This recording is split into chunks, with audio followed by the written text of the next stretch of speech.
one, the reason I look so rough right now, look at that. I hate that. Like underneath my neck, it's so rough. All that hair, ugh. But, and then my hair on top, and then I'm woofing it right now. The reason is because I have a role in a short film, and I'm playing a slave, so that's why I look the way I look. And we're shooting sometime in April, so after we're done shooting, best believe I'm gonna be cleaning all of this up, and I'm going back to my twist. Oh, and then another thing, what song is this from, or is this even a song? Because I keep saying this. I said it all day yesterday to my coworkers, but they don't know where it's coming from. It goes like this. This is all I know. Bitch busting it down. Bitch busting it down. Bitch busting it down. Bitch busting it down. But where's that from? I know I heard that somewhere. If y'all don't know where that, please let me know where that's from. Because I don't even know why I started saying that. I mean, I know why I started saying it, because I heard it somewhere. I just don't know where I heard it from. Bitch busting it down. Bitch busting it down. Bitch busting. Look what I can do. I have to focus. But look what I can do. Like, I can move my chest. Watch.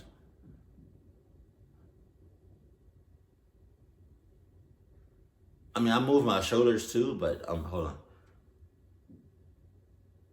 Hey. I can move it. Just saying. I can't move it like Terry Crews, but I can move it though. It's Alright, I'm done. I'm done. Support, okay. Nightmare Terrors. Charlotte and the Cat? Okay. Illustrated by, okay, right.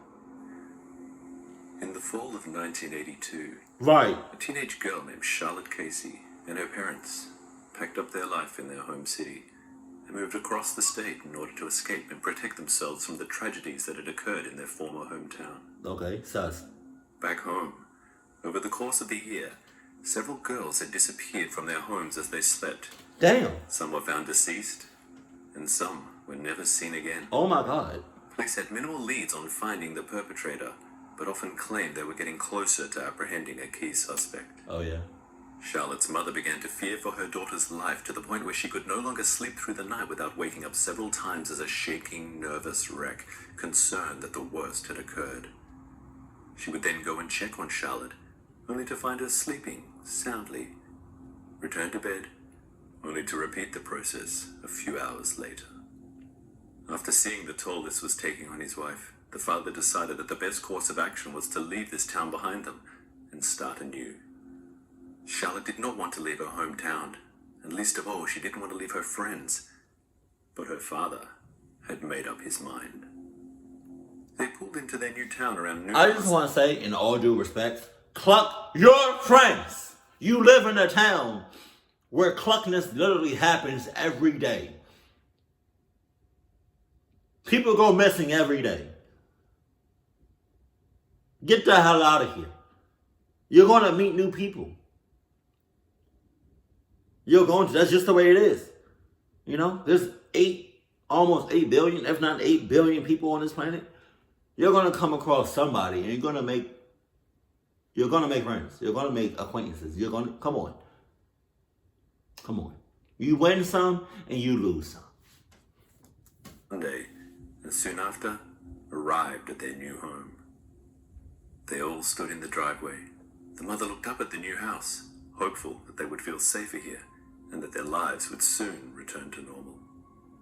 The removal van was not far behind them, and as it pulled up, the parents gave Charlotte the key and asked her to let herself inside as they tended to the removalists. Charlotte opened the front door and was greeted with the smell of dust and nothingness as she stepped into the bare and echoey, empty hallway. Sus. She made her way upstairs and opened the door to what was to be her new bedroom. To her surprise, there was a small, dirty black cat sitting in the middle of the room. If that's not the definition of some red flags, some sus flags, I don't know what is. I really don't. You got all of that. Is that even a cat, or is it a spirit designed disguised as a cat? Just what? That's really random. What's up, bruh? A small part of me thinks that's not a cat. Like, that's not no real cat. As if it had been awaiting her arrival. She knelt down, Wow. and the cat confidently walked over to her. Don't touch it. Straight into her awaiting hands, Don't where Charlotte touch. naturally began to pet her and stroke Oh her. my god. I wonder who you belong to, she asked, as the cat had no collar or ID. She began to wonder how long the cat had been locked up in here when she noticed her window was wide open. Sus! Although she felt somewhat unsettled by this, she felt happy that she had already made a new friend. See what I'm saying? Monday soon came, and it was time for Charlotte to start in her new school. A little nervous, she caught the bus and arrived at the school and then made her way onto the school grounds. She felt like dozens of pairs of eyes were staring at her, which was confirmed when she sat down in her first class of the day, clearly standing out as someone new and awkward. No one welcomed her to the school. In fact, no one spoke to her at all. That's fine. When it was time for lunch, she mustered up the courage to ask a group of girls if she could join them, only to be told no way because she looked weird and spoke funny. Devastated by this, she dumped her lunch in the bin and then ran to the bathroom, locked herself in a stall where she cried her eyes out. I really hope she gets out of that state, because when I was in high school, or whenever I went to a new school, I really didn't care about any groups or sitting alone. I really didn't. Especially in high school, I would take my lunch and I would go to the office, or I would go to the, or like I would sit like right outside the lunchroom. I didn't care. I didn't. I don't care about you bitches. Like, I knew in high school, even in high school, I knew that 99% of the people that I called my friends or that I talked to, I would never talk to again. So I didn't really care about you. I really didn't. I still to this day, I talk to like maybe a couple of people from high school. But yeah, nah.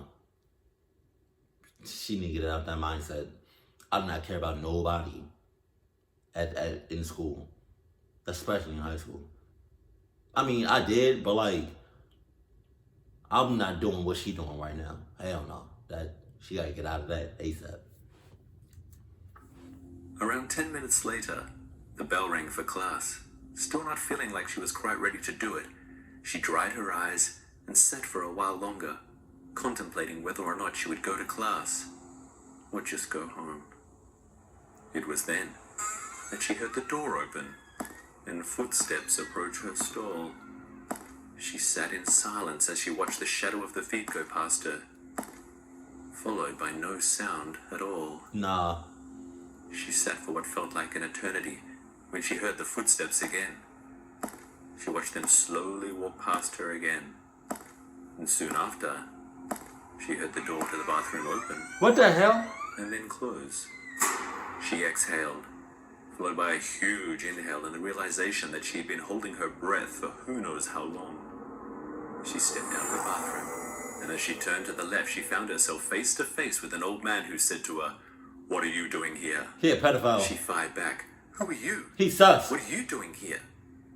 He replied quickly with, "I'm the janitor, missy. You shouldn't be here." Okay. "I'm going back to class now," she replied.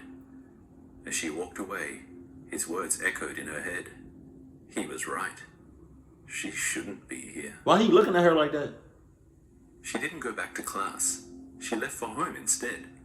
And once she arrived, she went straight upstairs and was pleasantly surprised to see the cat on the windowsill. as if she was waiting for her. The janitor better not be the cat. Her parents asked her at dinner how her first day went. She tried to hold back the tears, but she couldn't. She burst out crying and then ran outside into the backyard. Let her go, the father said to the mother. Starting a new school is tough. She'll be okay. The mother was shattered. She had some even worse news for her. She had spoken to Charlotte's best friend's mother today and was informed that her friend was missing.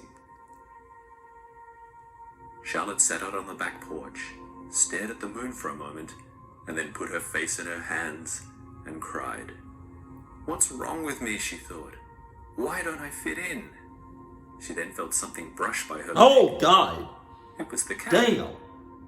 She gave it a pat and then went to pick it up when, oh, there you are, Charlotte. A deep voice broke through the silence and sent a chill down her spine. She looked around to see where it had come from. Then she saw the janitor on the other side of the fence just staring at her. What the I hell? wondered where you had gotten to. Did you follow me home? Charlotte squawked back at the man. How do you know my name? What? He replied. I'm not talking to you, miss. I'm talking to my cat. Is your name also Charlotte? He inquired. Maybe, she said. It's none of your business. Look, I'm sorry, miss, and I didn't want to disturb you. It's just my cat, Charlotte. He lying. Ever since you moved in, she's been disappearing over there. He lying. I miss her is all. My I'm not ass. sure when she last ate. Taken aback by this, she felt terrible. No, I'm sorry. I had a really bad first day at school. I'm not in the greatest of moods. I'm sorry. I didn't know this was your cat. She picked up the cat and carried it over to the janitor at the fence. Trouble-making friends? He asked. You have no idea. Oh, I might, he said. Teenage girls can be total bitches. Is that the Don't think janitor? I get treated any better. Is that the janitor? That's not fair, I don't know. she said. Well, no one ever said it should be. Look, I need to feed my cat, and I don't like her being out and about at night. Can you pass her here, please? No. Can I keep her? What? What? Don't be crazy, he quickly replied. She's my cat. She's all I have. I don't know how she keeps getting out. She shouldn't be. Okay, Charlotte quipped back, and then handed the cat over the fence before going back inside and retreating to her bedroom for the night.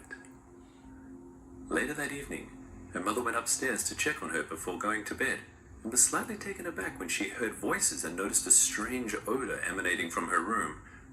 She cautiously peered through the crack in the door and could see that her daughter was talking to someone. She shifted her view and then realized that she was in deep conversation with a cat. A smelly, dirty little cat. From what she could hear, it appeared she was talking about her friend back in their hometown, the one that was abducted, and she was recalling stories of times they had spent together. Relieved and pleased that her daughter appeared to be happy again, she knew the time would soon come where she had to tell her about the disappearance of her friend. Her friend better She not be couldn't the... do it now, though, so she walked back down the hall and took herself off Her to friend... bed. Her friend better not be the Over the cat. next few days, some terrible things began to happen at Charlotte's new school. Several students had fallen ill on Tuesday, and by Wednesday, they were dead. Coronavirus. The coroner had put it down to poisoning and had traced it back to food that had been tainted at the school cafeteria. The school went into complete shutdown, and a major investigation was launched. Within the day, the detectives had managed to establish that a lethal dose of tetramine had been added to the school cake mix, What? which was then ingested by dozens of students who were now dead. Oh my God. It didn't take them long to find the source. In the janitor's closet was a canister of tetramine, now a banned substance, but formerly a very popular and incredibly effective rat poison. It was obviously also very lethal to humans. Y'all just have that around? By that evening, the janitor was in custody. See what I'm saying? At dinner that night, no one spoke for several minutes until the silence was broken by the mother asking Charlotte if she had ever seen that man, the janitor, at school. She looked up from her food and said, "Oh yes, a few times. In fact, he's our next door neighbor. Oh my... I See? spoke to him over the fence one night." What?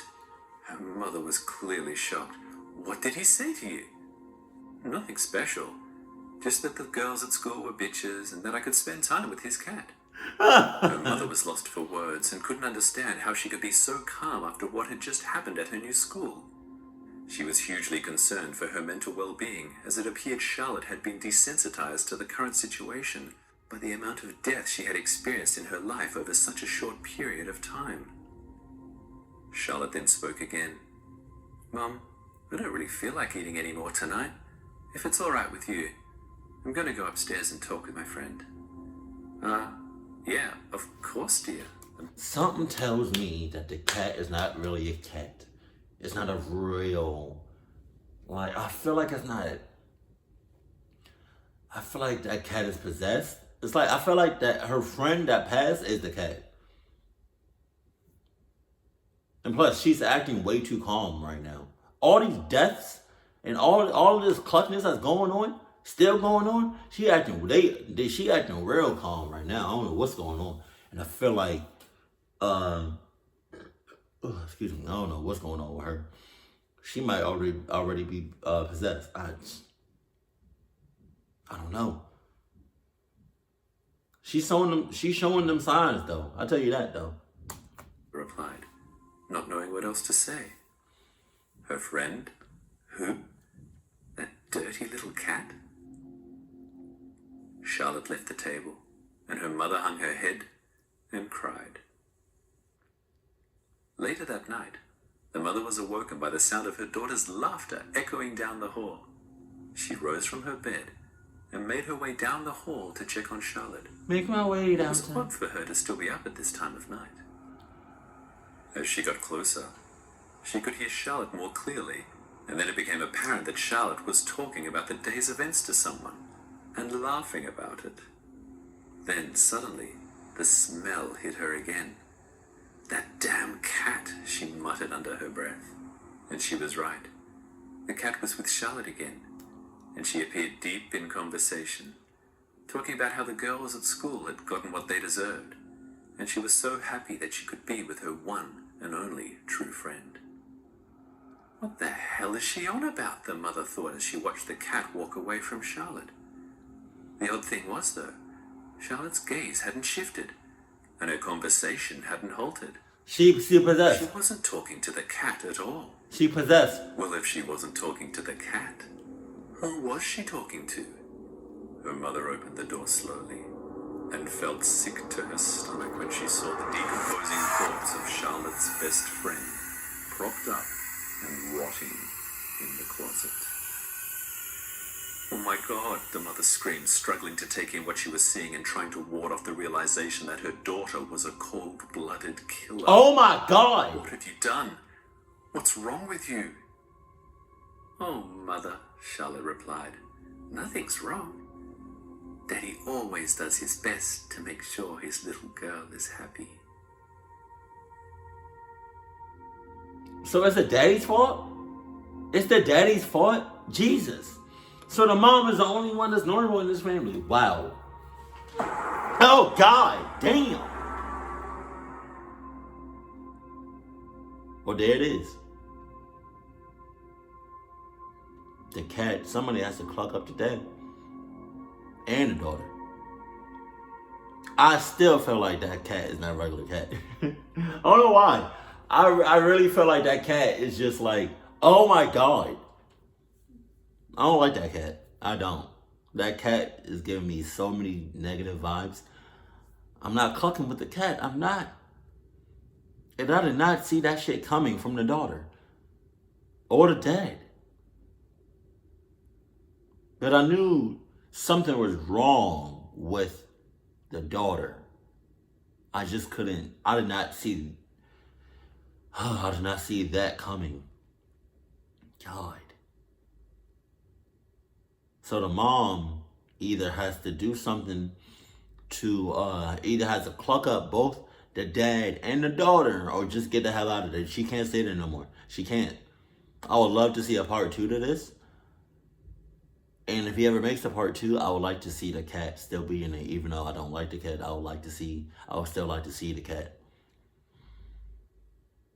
But yeah, that was That was crazy. It was a really good story. It really was. God damn.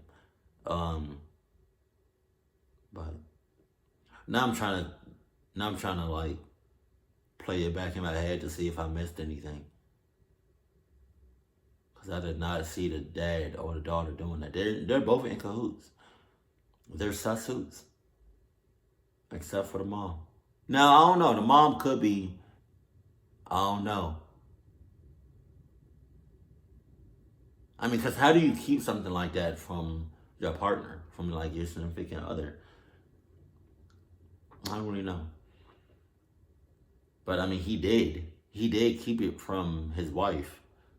She did keep it from her mom. For a while, too. That means that the mom was not really attentive or didn't really care too much about them at all. Yeah. Because how do you miss something like that? Your partner is a cold-blooded killer, is a murderer. And I want to say your daughter is too. How do you... That's on you. That's on you. That's on you. You gotta take care of that ASAP, like the next day. I don't want to say, like, the wife has to take care of them. I'm just saying she gotta take care of them. I'm gonna just let that marinate inside y'all minds. Yeah. Keep it cool, keep it classy, and I love you. Stay happy. My family.